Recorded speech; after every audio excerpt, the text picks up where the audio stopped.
역대상의 말씀은 초반부에 족보가 몰려 있어서 한편으로 우리가 성경을 통독하다 보면 좀 지루하게 느껴지는 부분이 역대상의 말씀이라고 할 수가 있습니다. 그런데 그렇게 족보 여러 가지 사람들의 이름들이 마치 무미 건조하게 나열되는 가운데 사장에 들어서면 분위기에 맞지 않게 한 사람의 이야기가 등장하고 있는데 바로 야베스의 이야기가 기록되어 있습니다. 야베스가 누굴까요? 야베스가 어떤 사람이죠? 대단한 사람이 아닙니다. 이스라엘의 통치자 왕이 아니었고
이야기가 바로 우리들의 이야기가 될 수 있기 때문에 그렇습니다.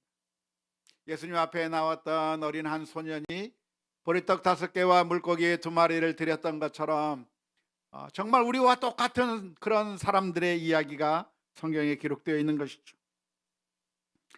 이 야베스라고 하는 사람은 어떤 사람입니까? 역대상 4장 9절 말씀해 보니까 이렇게 표현하고 있습니다. 야베스는 그의 형제보다 귀중한 자라. 그의 어머니가 이름하여 이르되 야베스라 하였으니 이는 내가 수고로이 낳았다 함이었더라. 그의 어머니가 아이를 낳으면서 아이의 이름을 뭐라고 지었는가? 수고, 고통, 그런 의미가 있는 야베스라고 하는 이름을 지어줬어요. 세상에 우리 아이의 이름에다가 그런 의미의 이름을 지어주는 건 참 놀랍습니다. 그런데 왜 그렇게 이름을 붙여줬는가? 고통 가운데 아기를 낳은 거예요. 고통 가운데 이 아이를 낳는데 아이를 낳을 때 어머니들이 다 고통을 받잖아요. 다 산통을 겪게 되고 정말 고통 가운데 그렇게 아이를 낳는데 그 정도의 고통이 아니었던 것 같아요. 그냥 일반 부모님들이, 일반 어머니들이 낳는 그런 산통 정도가 아니라 이 야베스의 어머니의 마음 가운데 소망이 안 보이는 거죠. 이 야베스의 어머니의 마음 가운데 아무런 기대가 없는 거예요. 이 아이가 태어나서 도대체 뭘 할까? 이 험난한 세상에서 나도 힘이 없고 나에게서 태어난 이 아이가 도대체 무엇을 할 수 있을까? 이 고통 가운데 태어난 이 아이가 도대체 무슨 소망이 있을 것인가? 성경은 자세하게 그 내용을 기록하고 있지 않지만 어쩌면 이 야베스의 어머니의 마음 가운데는 절망감이 있었을지 모릅니다. 아기를 낳는데 과연 이 아이가 도대체 무슨 소망이 있겠는가? 이 아이에게 어떤 삶의 희망이 있겠는가? 아마 왕족의 가문 가운데서 태어났다고 한다면 그런 이름 안 붙일 것 같아요. 아마 왕족에게서 태어났다고 한다면 너는 커서 훌륭한 임금이 되라 하면서 무슨 이름을 붙여줄까요? 넌 세종이라고 이름을 붙여주세요. 아니면 아브라함 링컨이라고 이름을 붙여주든지, 정말 한 나라를 다스릴 수 있는 그런 웅대한 비전을 가지고 이름을 지어주는 것이 아마 부모님의 그 마음일 거예요. 하지만 이 야베스의 어머니에게 있어서 아이의 이름을 붙여주는데 아무런 소망이 없는 거예요. 엄마로서 이 아이에게 해줄 수 있는 게 없고, 이 아이에게 무슨 기대를 걸 수 있는 것이 없고, 아무런 소망을 둘 수 없는 가운데 정말 고통 가운데 이 아이를 낳게 되는데, 아이를 보면서 눈물을 흘릴 수밖에 없는 거죠. 네가 왜 이 험난한 세상에 태어났냐? 태어나게 해주지 않았더라고 한다면 더 좋았을 것 같은 그런 참담한 마음 가운데 아이가 태어나고, 그래서 기쁨보다는 슬픔이, 소망보다는 절망이 더 많은 아이의 탄생의 이야기가 아마 야베스의 이야기가 아닐까 싶습니다. 미래가 밝지 않았던 것이죠. 그런데 놀라운 것은 이 아이가 정말 귀중한 사람이 되었습니다. 야베스를 향해서 표현하기를, 야베스는 그의 형제보다 귀중한 자라 라고 성경은 묘사하고 있는데, 이 야베스가 어떻게 이렇게 귀중한 사람이 되었는가에 대해서 놀랍게도 이 말씀은 다른 어떤 것을 기록하고 있지 않습니다. 야베스의 기도를 기록하고 있는 것이죠. 야베스는 하나님 앞에 기도했습니다. 그가 고난 가운데 기도한 것이죠. 어려움 가운데 하나님 앞에 엎드린 것입니다. 어떻게 기도했습니까? 역대상 4장 10절의 말씀에 야베스가 이스라엘 하나님께 아뢰어 이르되, 주께서 내게 복을 주시려거든 나의 지역을 넓히시고 주의 손으로 나를 도우사 나로 환난을 벗어나 내게 근심이 없게 하옵소서 하였더니 하나님이 그가 구하는 것을 허락하셨더라 기록하고 있습니다. 그의 기도는 아주 간단했어요. 간단하게 기도했는데 놀랍게도 하나님께서는 그 야베스가 기도하고 간구한 것을 허락해 주셨다고 설명하고 있습니다. 이것을 보면서 우리도 소망을 가질 수 있을 것 같아요. 왜냐하면 이 야베스가 기도한 기도는 누구도 할 수 있어요? 우리도 할 수 있어요. 뭐 대단한 기도가 아니고 우리도 할 수 있는 기도, 우리도 하나님 앞에 할 수 있는 기도를 야베스가 했는데요. 우리는 늘 기도를 하면서 왜 내 기도에는 하나님께서 응답해 주시지 않을까 하면서, 도대체 기도의 응답을 받은 사람들은 무슨 장점이 있길래, 어떻게 기도했길래, 기도하는 사람에게 있어서 어떤 특이점이 있길래 하나님께서 응답하셨을까에 대해서 궁금해합니다. 기도를 많이 했을까? 열심히 했을까? 금식하면서 기도했기 때문일까? 철회하면서 기도했기 때문이었을까? 하나님 앞에 헌신하면서 그렇게 기도했을 것인가? 그런데 놀랍게도 그런 이야기는 하나도 기록하고 있지 않아요.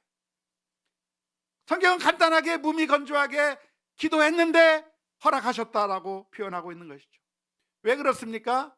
기도의 응답의 그 이유는 우리에게 있는 것이 아니라 하나님의 자비하심에 달려있기 때문에 그렇습니다. 우리가 얼마나 멋있게 기도했는가, 우리가 얼마나 열정적으로 우리 편에서의 기도의 그 조건에 따라서 응답이 되는 것이 아니라 하나님의 자비하심에, 하나님의 기도의 응답이 달려있기 때문인 것이죠. 따라서 오늘 우리가 이 말씀을 보면서 우리는 소망을 가질 필요가 있습니다. 왜냐하면 우리도 하나님의 약속을 받은 사람들이기 때문에 그렇습니다. 주님께서는 우리들을 향해서 말씀해 주셨습니다. 마태복음 7장 7절에서부터 8절 말씀에 구하라 그리하면 너희에게 주실 것이요, 찾으라 그리하면 찾아낼 것이요, 문을 두드리라 그리하면 너희에게 열릴 것이니 구하는 이마다 받을 것이요, 찾는 이는 찾아낼 것이요, 두드리는 이에게는 열릴 것이니라 라고 말씀하셨습니다. 그렇기 때문에 오늘 우리들이 하나님 앞에 기도할 수 있는 것이죠. 우리의 인생길이라고 하는 것이 사실은 쉽지 않습니다. 그 옛날 야베스가 고통 가운데 아무런 소망도 없는 상황 가운데서 태어나 아무런 기대를 가질 수 있었던 것이 없었던 것과 마찬가지로 오늘 우리들의 삶 가운데는 여러 가지 문제들이 있을 수 있어요. 그럴 때 우리는 하나님 앞에 기도할 수 있다고 하는 것이 놀라운 특권입니다. 우리가 누군가에게 부탁하는 것은 쉬운가요? 쉽지 않은가요? 누구에게 돈 좀 달라고 하는 것은 쉬운 일인가요? 어려운 일인가요? 어려워요. 제가 총회에 무슨 일을 하나 맡고 있는데 그 일을 하기 위해서 재정적인 필요가 있어서 이 교회 저 교회 좀 협력을 좀 받아서 해야만 되는 그런 상황이 있었습니다. 그래서 선한 일이고 좋은 일이고 그렇기 때문에 몇몇 교회에게 같이 협력해 달라고 요청을 해야만 했었어요. 그래서 제가 친하게 지내는, 제가 잘 알고 지내는 그런 목사님들에게 뭔가 도움을 요청하고 그 교회에서 좀 도와주면 좋겠다 이렇게 이야기를 해야 되는데, 평소에 친하게 지낸 목사님이니까 쉽게 말할 수 있을까요? 쉽지가 않아요. 이 말을 어떻게 받아들일지. 그러니까 머뭇머뭇거리게 되는 거죠. 그런데 우리가 하나님 앞에 말할 때 우리가 그런 감정을 가질 때가 많이 있는데요. 하나님은 어떠한 하나님이신가? 듣기를 귀찮아하시는 하나님이 아니라 하나님은 우리가 하나님을 아버지로 모시고 아버지로 인정하고 아버지 앞에 나오는 것을 기뻐하는 하나님이라고 하는 사실을 기억해야 될 줄로 믿습니다. 예전에 한번 제가 소개를 한 것 같은데요. 멕시코에서 사역을 하셨던 그린웨이 선교사님이라고 하는 분이 계셨었어요. 근데 그분이 멕시코에서 선교사로 사역을 하고 있는 가운데 어느 날 한 여자 꼬마아이가 문을 두드리면서 도움을 요청했습니다. 10살짜리 꼬마아이. 알코올 중독자 아빠가 술을 먹고 총으로 쏴대면서 위협하면서 자기 딸을 죽이려고 하는 그런 위험한 상황 가운데서 아빠가 너무 무서워서 도망 나온 그 아이였는데, 그 아이는 3개월 동안 길거리에서 방황하고 참된 안식처를 찾지 못하고 도망 이리저리 떠돌다가 어느 날 선교사님의 집에 문을 두드리고 먹을 것을 얻기 위해서 선교사님 집을 문을 두드린 겁니다. 그 선교사님이 그 아이를 보니까 너무나도 불쌍하고, 그래서 이미 자기에게는 많은 아이들이 있지만 이 아이를 자신의 딸로 입양하기로 결정을 했어요. 그리고 그 아이에게 이야기를 했습니다. 이제 너는 내 딸이야.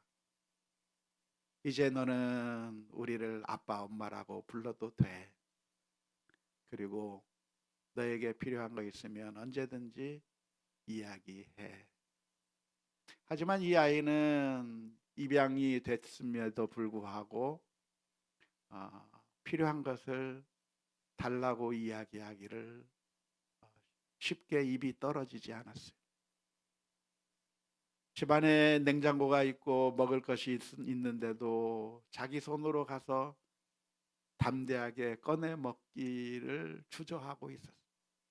그저 양부모가 내어주면 겨우 그것을 먹고 마음을 열지 못하고 있는 그 아이에게 너는 내 딸이야. 그냥 우리 집이라고 생각하고 아빠라고 생각하고 엄마라고 생각하고 살아 하면서 계속 그렇게 이야기를 해주는데, 이 아이가 어른에 대한 두려움, 어른에 대한 그런 무서움 때문에 쉽게 양부모에게 다가오지 못하는 겁니다. 그런데 어느 날 한참 지난 다음에 아주 어느 정도 시간이 지난 다음에 이 꼬마 아이가 선교사님 앞에 나타났어요. 그리고서 이야기를 한 겁니다. 아빠, 나 신발끈이 떨어졌는데 신발끈이 필요해요. 그 이야기를 들은 선교사님이 너무나도 기뻐서, 얘가 나를 아빠라고 불렀구나. 내가 이제 나를 아빠라고 인정해 주는구나 해서 너무나도 기뻤다고 하는 그런 이야기를 들은 적이. 사랑하는 성도 여러분, 하나님은 이웃집 사람이 아니에요. 하나님은 불의한 재판관이 아니에요. 하나님은 누구신가?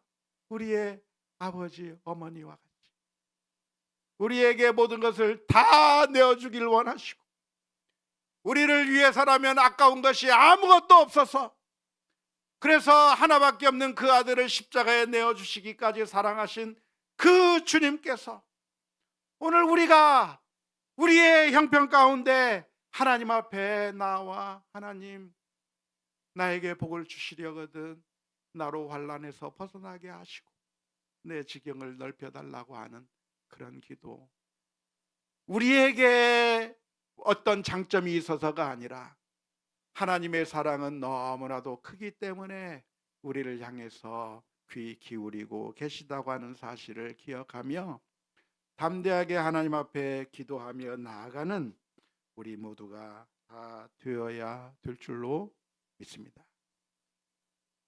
물론 그 이야기는 우리가 구하는 대로 100% 우리가 원하는 방식대로 주신다고 하는 의미는 아닐 겁니다.